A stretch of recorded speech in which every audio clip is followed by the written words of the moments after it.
வணக்கம் நேயர்களே. வேற்று கிரகவாசிகள் அல்லது ஏலியன்கள் இருக்காங்களான்னு உலகம் முழுவதும் அமெரிக்காவின் நாசா உள்ளிட்ட பல அறிவியல் நிறுவனங்களும் பல்வேறு ஆராய்ச்சியாளர்களும் தொடர்ந்து பல ஆராய்ச்சிகளை நடத்திக்கிட்டு வராங்க.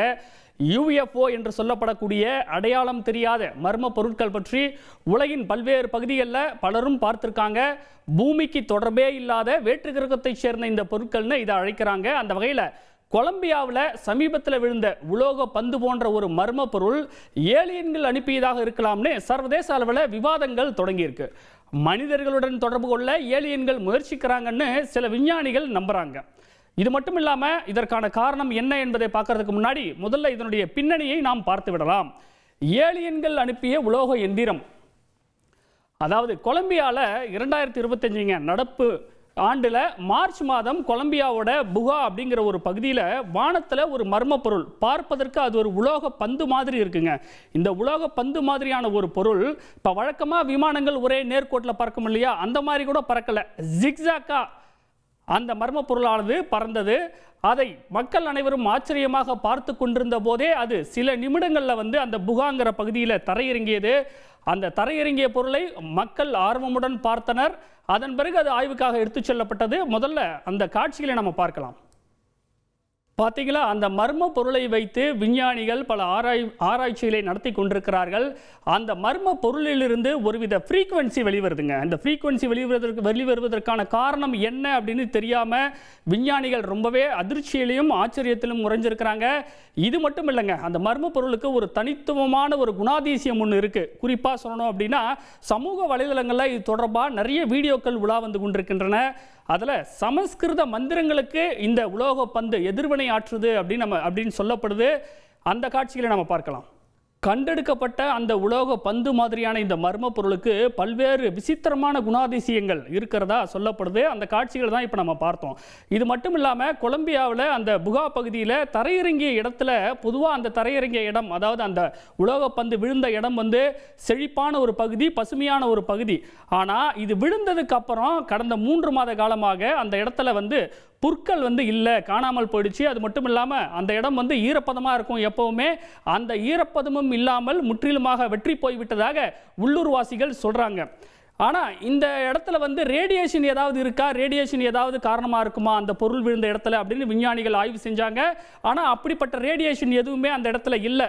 ஆனால் அந்த புற்கள் கருகியதற்கும் அந்த இடம் வறட்சியானதற்கும் கண்ணுக்கு தெரியாத ஒருவித ஆற்றல், அந்த பொருளிலிருந்து வெளிவந்த ஒரு ஆற்றல் காரணமாக இருக்கலாம்னு விஞ்ஞானிகள் சந்தேகிக்கிறாங்க. இந்த நிலையில தான் விசித்திரமான இந்த உலோக பந்தின் பண்புகளை மெக்சிகோ பல்கலைக்கழகத்தினுடைய விஞ்ஞானிகள் ஆய்வு செஞ்சுக்கிட்டே வர்றாங்க. இதில் குறிப்பாக சொல்லணும் அப்படின்னா, அந்த உலோக பந்து கண்டுபிடிக்கப்பட்ட போது மொத்தம் 4 பவுண்டு தாங்க எடை இருந்தது.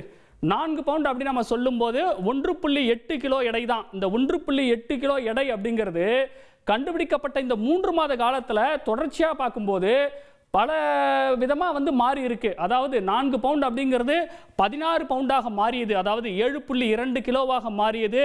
அதன் பிறகு 20 பவுண்ட் சுமார் 9 கிலோவாக மாறியது. அதன் பிறகு கடைசியாக தற்போது 22 பவுண்டு 9.97 சுமார் 10 கிலோகிராம் எடை இருக்குங்க தற்சமயம் அந்த உலோக பந்து. ஆனால் இதில் விசித்திரம் என்னன்னு கேட்டிங்கன்னா, அந்த பொருளோட உருவம் என்பது மாறவே இல்லை. அந்த உருவம் அப்படியே தான் இருக்கிறது.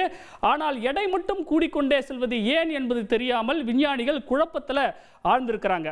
இது தவிர இந்த மர்ம பொருளை, அதாவது முதல் முறையாக இந்த மர்ம பொருளை மீட்டார் இல்லையா, அந்த மர்ம பொருளை மீட்டவர் அதை தொட்டதிலிருந்து தலை சுற்றல் மற்றும் குமட்டல் இது போன்ற பிரச்சனைகளால் அவதிப்பட்டு வருவதா டேவிட் வெலஸ் எல் போட்ரோ, இவர் தான் அந்த மர்ம பொருளை முதல் முறையாக தொட்டு தூக்கியவர். இந்த மாதிரியான பிரச்சனைகள் தனக்கு ஏற்பட்டதா அவர் சொல்றாரு. இது மட்டும் இல்லாமல் ஆய்வுக்காக அதை விஞ்ஞானிகள் கொண்டு போனாங்க இல்லையா, லேப்ல முதல் முறையாக அந்த பொருளை தொட்டு ஆய்வு செய்த ஒரு நபர் என்ன சொல்றாருன்னா, பல நாட்கள் தனக்கு உடல்நிலை சரியில்லாமல் போச்சுன்னு ஜோஸ் என்ற அந்த நபர் சொல்றாரு. பாருங்க, இப்படியெல்லாம் வித்தியாசமான ஒரு குணாதிசயங்கள் கொண்ட ஒரு பொருளாக, அது வெறுமனே ஒரு பொருள் அல்ல, ஒரு மாடர்ன் எலக்ட்ரானிக் டிவைஸ் மாதிரி இருக்கு. சரி, விஞ்ஞானிகள் அதன் பிறகு என்ன பண்ணாங்கன்னா, அந்த உலோக பந்துல எந்த பக்கமும் ஓப்பன் அப்படிங்கிறது இல்லை. அதனால அதை நூதன, அதாவது மாடர்ன் மெத்தட்ஸை பயன்படுத்தி அதை ஸ்கேன் பண்றாங்க. அந்த ஸ்கேன்ல தெரிய வந்தது என்னன்னு பார்க்கும்போது, இந்த ஸ்கேன்ல வந்து ஃபைபர் ஆப்டிக் போன்ற வயரிங் சிஸ்டம் அந்த உலோக பந்துக்குள்ள இருக்கிறதா விஞ்ஞானிகள் வந்து கண்டுபிடிச்சாங்க. இந்த ஃபைபர் ஆப்டிக் மெத்தட்ல சிக்னல்களை அனுப்பவும் பெறவும் முடியும். இப்போ மாடர்ன் டெலிகம்யூனிகேஷனில் இதுதான் பயன்படுத்தப்படுது. அதை விட ரொம்ப அட்வான்ஸ்டான வயரிங் சிஸ்டம் அதுக்குள்ளே இருக்குன்னு விஞ்ஞானிகள் வந்து கண்டுபிடிச்சிருக்கிறாங்க. இது தவிர அந்த பந்தின் மையத்தில் ஒரு சிப்பும் இருக்கலாம். அந்த சிப்பு தான் வந்து பலவிதமான ஃப்ரீக்குவென்சியை வெளிப்படுத்துதுன்னு விஞ்ஞானிகள் சந்தேகிக்கிறாங்க. இது மட்டும் இல்லாமல் மொத்தம் 3 விதமான அடுக்குகளால் அந்த பந்தானது சூழப்பட்டிருக்கு. அதனால தான் வழக்கமான ஒரு மெத்தடில் அதை அந்த உள்ளுக்குள்ளே என்ன இருக்குது அப்படிங்கிறத வழக்கமான மெத்தட்லலாம் விஞ்ஞானிகளால் கண்டுபிடிக்க முடியல. மாடர்ன் ஸ்கேன் மெத்தடில் தான் அதுக்குள்ளே என்ன இருக்குது அப்படிங்கிற விஷயத்தை வந்து கண்டுபிடிச்சிருக்கிறாங்க. இறுதியாக விஞ்ஞானிகள் சொல்வது என்னன்னு கேட்டிங்கன்னா, மின்காந்த புலத்தை பயன்படுத்தி இந்த பொருள் பறக்கும் திறன் கொண்டதாக இருக்கும்னு சொல்கிறாங்க. இதை ஆய்வு செய்த பொறியாளர் ரோடால்டோ கரிடோ அப்படிங்கிறவர் சொல்கிறாரு, அந்த பந்துக்கு பறக்கும் திறன் இருக்கும் அப்படிங்கிறார். அதனால தான் வந்து அது பறக்கும் திறன் வந்து எப்படின்னா, ஒரு விமானம் பறக்கும் போது த்ரஸ்ட், அதாவது உந்து சக்தியின் மூலமாகத்தான் அது மேலெழும். ஆனால் அவ்வாறு இல்லாமல் இதற்கு பறக்கும் திறன் இருக்குன்னு சந்தேகிக்கிறாங்க. இது மட்டும் இல்லாமல் 81% வரைக்கும் தானாகவே அதனுடைய எடை குறைந்துவிடும் அப்படின்னு நம்பப்படுகிறது. இது மட்டும் இல்லாமல் 100 வாட் குளிர்ச்சி தன்மையை அது வெளியிடும்னு விஞ்ஞானிகள் சொல்கிறாங்க. இணையத்தில் இந்த மர்ம பொருள் தொடர்பான ஆயிரக்கணக்கான வீடியோக்கள் தொடர்ந்து பரவிட்டு இருக்கு. இது பூகா இல்லை போகஸ் ஸ்பியர் அப்படின்னு கூட நிறைய பேர் விமர்சிக்கிறாங்க. எல்லாமே செட்டிங் தாங்க அப்படின்னும் சிலர் கிண்டல் அடிக்கிறாங்க. நம்மை விட ஒட்டுமொத்தத்தில் நம்மை விட டெக்னாலஜியில் ரொம்பவே முன்னேறிக்கக்கூடிய வேற்று கிரகத்தை வசிக்கக்கூடிய ஏலியன்களால் இது பூமிக்கு அனுப்பப்பட்டிருக்கலாம்னு பல விஞ்ஞானிகள் நம்புகிறாங்க.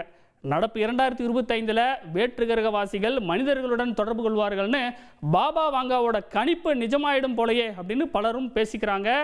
அறிவியல் ஆய்வாளர்கள், அடையாளம் தெரியாத மர்ம பொருள் பற்றி ஆராயக்கூடிய விஞ்ஞானிகள் பலரும் இதுக்கு ஒவ்வொருவரும் பல்வேறு விதமாக விளக்கங்களை கொடுக்குறாங்க. சிலர் இது நிச்சயம் மனிதனால் உருவாக்கப்பட்டதாகத்தான் இருக்கும்னு சொல்கிறாங்க. இன்னும் சிலர் இதோட விசித்திரமான குணாதிசயங்களுக்கு இப்போ இருக்கக்கூடிய சயின்ஸால் கூட காரணத்தை சொல்ல முடியலையே, அப்படின்னா இந்த பொருள் கண்டிப்பாக இந்த பிரபஞ்சத்திலிருந்து வந்திருக்க வாய்ப்புகள் வந்து குறைவுதான்னு வாதங்களை முன்வைக்கிறாங்க. அதோட வெயிட்டை பொறுத்த வரைக்கும் 81% வந்து தானாகவே குறைச்சிக்க முடியும். உந்து சக்தி இல்லாமலேயே அது பறக்கும்னு வேற சொல்லப்படுது. மொத்தத்தில் இப்போ இருக்கக்கூடிய இயற்பியலில் ஒரு புதிய ஆராயப்படாத பல்வேறு விஷயங்களை இந்த உலோகப்பந்து உள்ளடக்கி இருக்கிறதுக்கான சான்றுகள் நிறையவே இருக்கலாம்னு நம்பப்படுது. இந்த மர்ம பொருளை ஆய்வு செய்த ரேடியாலஜிஸ்ட் ஒருத்தர் ஜோஸ் லூயிஸ் சொன்னது தாங்க இருக்கிறதுலே ரொம்ப ஹைலைட். அவர் என்ன சொன்னார்னா, பூமியில் மாசுபாடு, சுற்றுச்சூழல் சீரழிவு போன்ற பூமி தற்போது சந்தித்து வரக்கூடிய மிக தீவிரமான பிரச்சனைகள் இருக்கு. இதை மையப்படுத்தி தான் மனித குலத்துக்கு எச்சரிக்கை விடுக்கும்படியாக ஏலியன்களால் இது அனுப்பப்பட்டிருக்கலாம்னு அவர் தன்னுடைய கருத்தை கூறியிருப்பது குறிப்பிடத்தக்கது.